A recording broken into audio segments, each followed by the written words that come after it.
1 week after waking from her coma, Princess Emma had settled into her new life when she unexpectedly received a dinner invitation from her father, the king. Her maid was overjoyed at the news, hoping this would be an opportunity for Princess Emma to reconcile with her family. However, Princess Emma couldn't shake the memories of their distant and unsatisfying relationship. Old memories came flooding back one after another. She had been spoiled by her father, the king, yet he remained largely indifferent to her, leaving her to fend for herself. Nevertheless, she reluctantly agreed to attend the dinner, uncertain how her father and brothers would react. Sarah, her loyal maid, spent the entire day helping her dress, putting her in a beautiful princess gown for the dinner. The dress was layered like soft blue clouds, floating lightly with her steps and accentuating her slender figure. Her hair was styled elegantly and enchantingly, cascading down like a waterfall, topped with a small crown embedded with diamonds and sapphires. Looking at herself in the mirror, Princess Emma couldn't help but feel much more confident. Her features were enhanced perfectly, making her more beautiful and captivating than before. She looked like a true princess. When Princess Emma entered the dining room, her father and two nonchalant older brothers were already seated. At the table, the atmosphere was somewhat tense. She had expected a warm welcome but was met with only silence. However, she didn't really mind. Your Highness is delighted to see you up and about again. Is there any gift you would like to celebrate your recovery?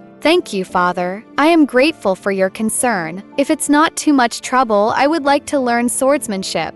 She had enjoyed wielding a sword in her previous life, so why not pick up this hobby again in this one, especially in a world where she could use mana and magic. It was a perfect combination, enough to spark her enthusiasm for embarking on adventures. Swordsmanship? That is quite an unusual request for a young princess such as yourself. However, since you desire it so, I shall arrange for the finest master in the kingdom to instruct you. What? Are you starting to bully people again? The crown prince merely shook his head, disapproving of her request. Father, may I have tea with you tomorrow afternoon? Of course, my little princess. I would be delighted to attend the feast with you. Why don't we also invite the Duke of Blackwood?